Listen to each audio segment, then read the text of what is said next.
पता सबको है यीशु मसीह अनंत जीवन देने वाला है, पता सबको है यीशु मसीह स्वर्ग में लेकर जाने वाला है, लेकिन पता होने के बाद भी हम यीशु मसीह को केवल एटीएम की तरह इस्तेमाल करना चाहते हैं। चर्च जाओ, पास्टर जी से हाथ रखवाओ, चर्च जाओ प्रार्थना करवाओ, चर्च जाओ भविष्यवाणी को रिसीव करो, चर्च जाओ ब्लेसिंग्स को लेके आ जाओ।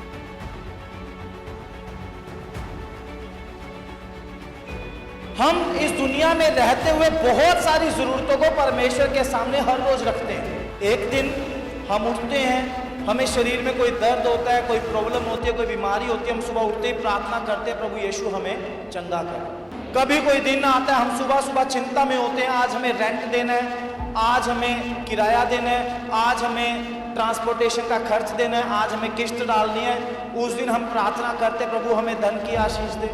एक दिन हम उठते हैं, सारी रात झगड़ा होता रहा, रात को नींद नहीं आई, सुबह उठते हैं प्रभु हमारे जीवन में, हमारे घर में शांति दे। हर दिन इस दुनिया में रहते हुए हमारी अलग अलग अलग अलग जरूरतें होती हैं और उन जरूरतों के पूरा होने के लिए हम हर रोज परमेश्वर से प्रार्थना भी करते हैं। लेकिन इन सब बातों से बढ़कर हमें हर दिन एक बात की तैयारी भी करनी चाहिए कि अब जो समय है वो अंत का चल रहा है और यीशु मसीह का आना बहुत जल्द है, हमें स्वर्ग में जाना है। हम इस दुनिया की जरूरतों को पूरा करने में इतना खो जाते हैं, इतना बिजी हो जाते हैं, इतना व्यस्त हो जाते हैं, अनंत जीवन के बारे में सोचना समझना या उसकी तैयारी करना छोड़ देते हैं। मैंने बहुत सारे लोगों को देखा, वो प्रार्थनाएं करते हैं, उनके पास जब लिस्ट होती है ना यीशु मसीह के सामने रखने के लिए, वो सारी लिस्ट दुनियावी चीजों के लिए, दुनियावी बातों के लिए, दुनियावी आशीषों के लिए होती है। अनंत जीवन के लिए कितने लोग प्रार्थना करते हैं? अनंत जीवन पाने के लिए कितने लोग परमेश्वर के अनुग्रह को मांगते हैं? कितने लोग अपने जीवन में पवित्रता को और धार्मिकता को परमेश्वर से मांगते हैं? हमें अपने जीवन में इस काम को करने की जरूरत है कि हम हर दिन, चाहे दुख में हो, चाहे सुख में हो, चाहे परेशानी में हो, चाहे समस्या में हो, चाहे आनंद में हो, चाहे खुशी में हो, हर दिन इस बात को जरूर याद रखें, बहुत जल्दी हमें इस शरीर को छोड़ना है, हमें यीशु मसीह के पास जाना है। हर दिन इस बात की तैयारी भी करें, प्रार्थना भी करें, क्योंकि जो तैयार होगा वही स्वर्ग में जाएगा, जो तैयार नहीं उसको परमेश्वर लेकर जाने वाला नहीं। यीशु मसीह साफ साफ बोलते, जितने मुझसे हे प्रभु कहते हैं वो सब स्वर्ग के राज्य में प्रवेश नहीं करेंगे, केवल वही जो स्वर्गीय पिता की इच्छा को पूरा करते हैं। जब तक हम इस शरीर में रहते हैं, जब तक हम जिंदा हैं, तब तक पापों की माफी भी है, तब तक अनुग्रह भी है। यहां नशा करने वाले भी चर्च में हैं, गाली देने वाले भी हैं, झूठ बोलने वाले भी हैं, चुगली करने वाले भी हैं। वो चाहते हैं धार्मिकता का जीवन जिए, वो हर रोज प्रार्थना भी करते हैं, हर रोज परमेश्वर के पापों को माफ भी करता है। लेकिन ये माफी कब तक है? जब तक आप इस शरीर में हैं। इसके बाद जिस दिन ये शरीर खत्म हो गया, जिस दिन हमारी आत्मा इस शरीर को छोड़ के निकल गई, उसके बाद कोई माफी नहीं है, उसके बाद तो सिर्फ न्याय होगा।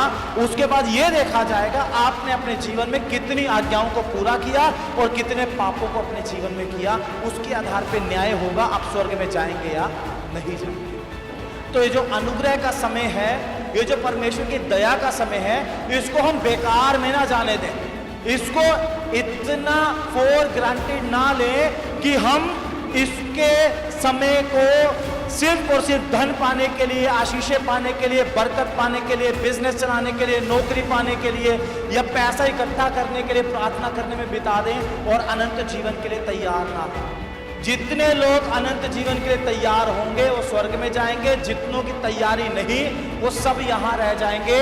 जब अंत का समय होगा, बाइबल में लिखा है जब यीशु मसीह का आना होगा, तब बहुत सारे लोग स्वर्ग में उठा लिए जाएंगे, बहुत सारे लोग इस धरती से उठा लिए जाएंगे। बादलों पर जब यीशु मसीह आएगा, बहुत सारे लोग उसके साथ बादलों पर होंगे, लेकिन बहुत सारे लोग इस दुनिया में भी रह जाएंगे। अब आप यीशु मसीह के साथ उठाए जाना चाहते हैं या इस दुनिया में आप बचे रहना चाहते हैं? आप स्वर्ग में जाना चाहते हैं या अनंत जीवन को पाना चाहते हैं? ये आपके ऊपर डिपेंड करता है। परमेश्वर की दया है, जब तक आप जिंदा हो तब तक पापों की माफी भी है, तब तक अनुग्रह भी है, तब तक आप परमेश्वर की आज्ञाओं को मानने के लिए प्रार्थना भी कर सकते हैं।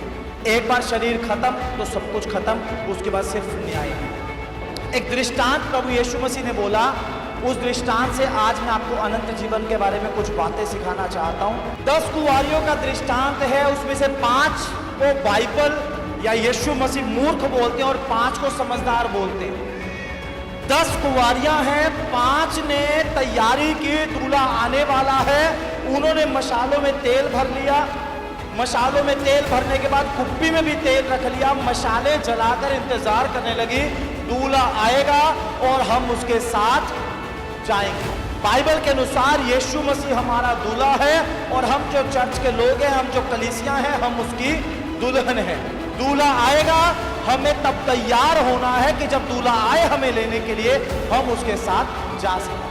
5 जो समझदार थी, उन्होंने मशालों में भी तेल भरा, कुप्पियों में भी तेल रख लिया बैकअप के लिए, कि जब दूल्हा आएगा हमारे पास तेल की कमी ना हो, हमारी मशालें जलती रहें।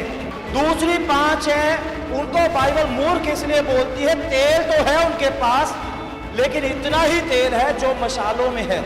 जब दूल्हे के आने में देर हुई, बाइबल बोलती है जब दूल्हे के आने में देर हुई, जिनके पास कुप्पी में तेल नहीं था, क्योंकि मशालों का तेल काफी देर से जल रहा था, वो तेल खत्म होने लगा, उनकी मशालें बुझने लगी। अब दूल्हा आ पहुंचा और दूल्हे के पहुंचने पर 5 कुंवारियों ने तैयारी करनी शुरू की। 5 पहले से तैयार हैं, दूल्हा कभी भी आ सकता है, हमें तैयार रहना है। 5 तब तैयारी कर रही है जब उनको खबर मिल गई, पूरे शहर में शोर मच गया, दूल्हा आ गया, दूल्हा आ गया। तब वो सोच रही है अब तेल कहां से लाएं। समझदारों से तेल मांग रही है, समझदारों ने तो मना कर दिया, हमारे पास इतना ही है, तुम्हें दे दिया तो पूरा किसी को भी नहीं होगा। अब ये 5 सोचती हैं बाजार से जाके ले आए। जब तक ये बाजार गई तब तक दूल्हा आया, कुंवारियों को लिया, दरवाजा बंद हो गया और दूल्हे ने बोला, मैं तुम्हें नहीं जानता। अब 2 तरह के लोग हैं चर्च में, विश्वास में 2 तरह के लोग हैं। एक जो अपने अनंत जीवन की तैयारी पहले से रखते, जो तेल है वो परमेश्वर के अभिषेक को दिखाता है, जो हमेशा अभिषेक की मांग करते हैं, परमेश्वर के अनुग्रह को मांगते रहते हैं, पवित्रता और धार्मिकता को मांगते रहते हैं, जो हर दिन परमेश्वर की आज्ञाओं को पूरा करने की कोशिश में लगे रहते हैं कि जब तक दूल्हा ना आए तब तक वो तैयार रहे, वो हमेशा परमेश्वर की आज्ञाओं को पूरा करते रहे, प्रभु की आज्ञाओं पर चलते रहे। दूल्हा कभी भी आ सकता है, यीशु मसीह कभी भी लेने के लिए आ सकता है। इस दृष्टांत में सबसे आखिरी वचन पता क्या है? जागते रहो, तैयार रहो, क्योंकि ना तो तुम उस दिन को जानते हो और ना ही उस घड़ी को।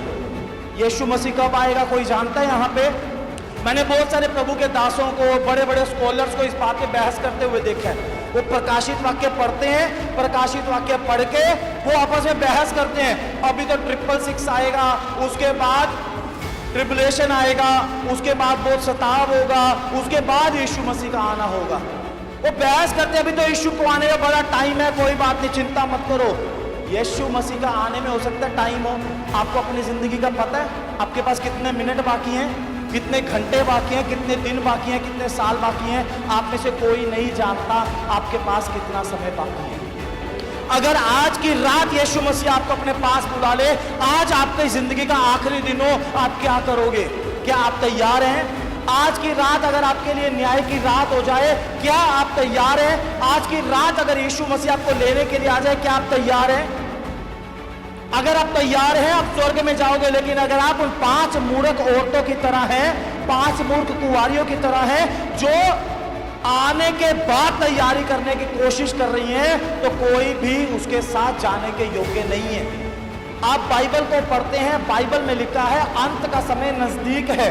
ये अंत के दिनों में हम अपने जीवन को जी रहे हैं, अंत का समय नजदीक है। जब जानते हैं अंत का समय नजदीक है, यीशु मसीह कभी भी आ सकता है, या हमारी जिंदगी का कोई भी दिन आखिरी दिन हो सकता है, तो क्यों हम प्रार्थनाएं नहीं करते? क्यों हम अनंत जीवन के बारे में नहीं सोचते? हम सुबह से शाम तक क्या बातें सोचते हैं? हम सोचते हैं हमें हमारा घर मिल जाए, प्रभु जरूर देगा। हमें अच्छी नौकरी मिल जाए, परमेश्वर जरूर देगा। लेकिन क्या आप सोचते हैं मुझे अनंत जीवन जरूर मिलना चाहिए? आपके पास कितने साल, अगर आप बहुत लंबी एज भी जियो, बहुत लंबी उम्र भी जियो, आप 90 साल जी सकते हैं, 100 साल जी सकते हैं, 120 साल जी सकते हैं, इस युग पर कोई जीने वाला नहीं है। लेकिन जब इस शरीर को छोड़ोगे और आपका न्याय होगा, आप अनंत काल के लिए एक जगह पर चले जाओगे जिसका समय का कभी अंत नहीं होगा। अनंत काल तक एक जगह पर होंगे, या परमेश्वर के साथ स्वर्ग में होंगे, या नरक की आग में हमेशा के लिए जलते रहेंगे। वो समय बहुत लंबा है, ये समय बहुत छोटा है। ये समय दुख उठाकर बीमारियों में, तकलीफों में, समस्याओं में भी हो सकता है निकल जाए। एक और दृष्टांत परमेश्वर ने बाइबल में कहा। एक धनी व्यक्ति था, एक व्यक्ति था जिसका नाम लाजर था। धनी व्यक्ति बहुत बड़े महल में रहता था, अच्छे से अच्छा खाता पीता था, बैंगनी रंग के वस्त्र पहनता था, बहुत महंगे महंगे बड़े सारे नौकर चाकर उसके घर में थे। उसने अपने जीवन में बहुत एंजॉय किया, अच्छे से अच्छा खाया, अच्छे से अच्छा पहना, अच्छे से अच्छे घर में रहा। उसी के घर में, उसकी डेवड़ी में एक व्यक्ति रहता था जिसका नाम लाजर था, जिसका पूरा शरीर जख्मी था, जिसके घाव को कुत्ते चाटते थे, जो उस अमीर आदमी की मेज से गिरने वाले चूर चार से अपना पेट भरता था। जब दोनों मरे, धनी व्यक्ति नरक में चला गया और लाजर अब्राहम की गोद में स्वर्ग में बैठा था। जब धनी व्यक्ति ने दूर से लाजर को देखा तो उसने प्रार्थना की कि लाजर को मेरे पास भेज दो या मुझे भी यहां से निकालो। परमेश्वर ने बोला, वो लाजर अपने जीवन में दुख उठाकर भी आज्ञा मानता रहा, लेकिन तू धन में रहा, ऐशो आराम में रहा, और तूने मेरी आज्ञाओं को नहीं माना। वो अपने जीवन में बुरी वस्तुएं देखता रहा, तो अपने जीवन में अच्छी वस्तुएं देखता रहा। अब अनंत काल के लिए वो सब कुछ अच्छा देखेगा, और धनी मनुष्य तू अब नरक की आग में जलता रहेगा। दूसरी जगह यीशु मसीह बोलते हैं, धनी का परमेश्वर के राज्य में प्रवेश करना इतना मुश्किल है जितना मुश्किल सुई के नाके में से ऊंट का निकलना है। बल्कि यीशु मसीह बोलते हैं वो आसान है। धनी व्यक्ति का परमेश्वर के राज्य में प्रवेश करना बहुत मुश्किल है। हम सारा दिन क्या प्रार्थना करते हैं? प्रभु हमें धन की आशीष दे दे, प्रभु हमें अमीर बना दे, प्रभु हमें बहुत पैसा दे दे। प्रभु जरूर देगा, प्रभु जरूर देगा। परमेश्वर आपके खाने पीने की, पहनने की, रहने की छोटी बड़ी सारी जरूरतों को जानता है। लेकिन आप धनी होने की लालसा में, धनी होने की चाह में अनंत जीवन को ना खो दो। बाइबल में लिखा है, पहले उसके राज्य की और उसकी धार्मिकता की खोज करो तो बाकी सब वस्तुएं तुम्हें मिल जाएंगी। चिंता करने की और सोचने की जरूरत नहीं है। लेकिन पहले क्या करना है? क्या बोलती है बाइबल? पहले क्या करना है? पहले उसके राज्य की और उसकी धार्मिकता की खोज करनी है। मतलब पहले आज्ञाओं को मानना है, पहले अनंत जीवन को चाहना है, पहले अनंत जीवन के लिए प्रार्थनाएं करनी है, पहले अनंत जीवन की तैयारी करनी है। उसके बाद ये सब कुछ जो तुम्हें चाहिए, बाइबल बोलती है वो सब कुछ तुम्हें मिल जाएगा। उसके लिए चिंता करने की जरूरत नहीं है। मैंने आपको पिछले संडे ही बोला था, He is your father, वो आपका पिता है, और पिता अपने बच्चों की छोटी बड़ी सारी जरूरतों को बहुत अच्छे से जानता है। वो पिता के रूप में आपकी हर जरूरत को पूरा करने के लिए प्रतिबद्ध है। वो जरूर आपकी जरूरतों को पूरा करेगा। आपको छुटकारा चाहिए, आपको चंगाई चाहिए, आपको चमत्कार चाहिए, आपको आशीष चाहिए, सब कुछ देगा। लेकिन सिर्फ इन चीजों के लिए अगर आप यीशु के पीछे चलते रहोगे, अनंत जीवन के बारे में ना सोचोगे, ना प्रार्थना करोगे, ना कोशिश करोगे, कुछ बेकार हो जाएगा। क्योंकि इस दुनिया में चाहे सुख मिले चाहे दुख मिले, पर इस दुनिया के बाद हम सबको अनंत जीवन जरूर मिले। हालेलुया। जब आप बीमार होते हैं, आपके लिए प्रार्थना हो जाती है, आप गवाही दे देते हैं, प्रभु ने मुझे चंगा कर दिया, क्या दोबारा बीमारी नहीं आती? आती है नहीं आती? आ जाती है ना। आप प्रार्थना करते हैं, परमेश्वर आपको बहुत अच्छी जॉब दे देते हैं, पर उस जॉब को कुछ साल करने के बाद आप सोचते हैं अब दूसरी जॉब मिलनी चाहिए, अब प्रमोशन होना चाहिए, अब उससे अच्छी सैलरी होनी चाहिए। होता नहीं होता? एक आशीष मिलने के बाद आप दूसरी जरूर चाहेंगे, एक चंगाई मिलने के बाद आप दूसरी जरूर चाहेंगे। जब तक जिंदा हैं ये ज़रूरतें चलती रहेंगी, ये प्रार्थनाएं चलती रहेंगी, ये आशीषें मिलती रहेंगी, लेकिन इन सब में इतना ज़्यादा खो जाना कि अनंत जीवन के बारे में सोचना छोड़ देना, अनंत जीवन की तैयारी छोड़ देना, अनंत जीवन के बारे में प्रार्थना करना या चिंता करना छोड़ देना, वो आपको आपके रास्ते से भटका देगा, आपको परमेश्वर से दूर कर देगा। एक भाई साहब मुझे मिले, नए नए विश्वास में आए थे। विश्वास में आने के 3 साल के बाद, ध्यान से सुनना, विश्वास में आने के 3 साल के बाद लॉकडाउन लग गया 2020 में। लॉकडाउन के अंदर उन्होंने, क्योंकि उनके पास टाइम था, उन्होंने बाइबल को अच्छे से पढ़ना शुरू किया, पूरी बाइबल को पढ़ा, परमेश्वर की आज्ञाओं को जाना, यीशु मसीह को समझा। और जब लॉकडाउन खत्म हो गया, वो भाई मुझे मिले, किसी और चर्च में जाते थे, उन्होंने मुझे बताया कि लॉकडाउन से पहले तक मैं यीशु मसीह को एटीएम की तरह समझता था। एटीएम समझते हैं? जाओ, कार्ड डालो, पैसा निकालो, वापिस आ जाओ। हालेलुया। ये उनके मुंह के वर्ड से उन्होंने इस बात को एक्सेप्ट किया कि मैं यीशु मसीह को सिर्फ एटीएम की तरह समझता था। मैं चर्च में जाता था, आशीषों के लिए प्रार्थना करवाता था, आशीषें मिलती रहती थी, मैं चर्च जाता रहता था, इतना ही था। पर जब लॉकडाउन लगा, मैंने बाइबल को पढ़ा, मैंने यीशु को अच्छे से जाना, यीशु को अच्छे से समझा, तब मुझे पता चला यीशु मसीह सच्चा और जिंदा खुदा है जो अनंत जीवन देने वाला है। पता सबको है यीशु मसीह अनंत जीवन देने वाला है, पता सबको है यीशु मसीह स्वर्ग में लेकर जाने वाला है, लेकिन पता होने के बाद भी हम यीशु मसीह को केवल एटीएम की तरह इस्तेमाल करना चाहते हैं। चर्च जाओ, पास्टर जी से हाथ रखवाओ, चर्च जाओ, प्रार्थना करवाओ, चर्च जाओ, भविष्यवाणी को रिसीव करो, चर्च जाओ, ब्लेसिंग्स को लेके आ जाओ। हम और हमारी आशीषें, इसके आगे कुछ भी नहीं। लेकिन मैं आपको बोलता हूँ, आप और आपकी आशीषें ये सब यहीं रह जाएंगे। इसके बाद नया जीवन शुरू होगा जो अनंत काल का होगा, जो कभी खत्म होने वाला नहीं। उसके लिए तैयारी करनी बहुत ज़रूरी है।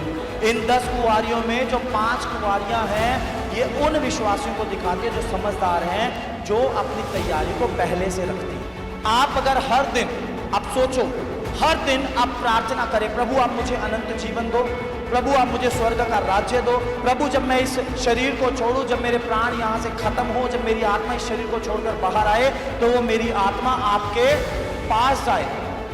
परमेश्वर आपको सिखाएगा आप कैसे अनंत जीवन पा सकते हैं। परमेश्वर आपको बताएगा आप कैसे धार्मिकता का और पवित्रता का जीवन जी सकते हैं। आपको नशे छोड़ने, आपको गाली देना छोड़ना है, आपको झूठ बोलना छोड़ना है, आपको चुगली करना छोड़ना है, आपको बुरी संगति करनी छोड़नी है।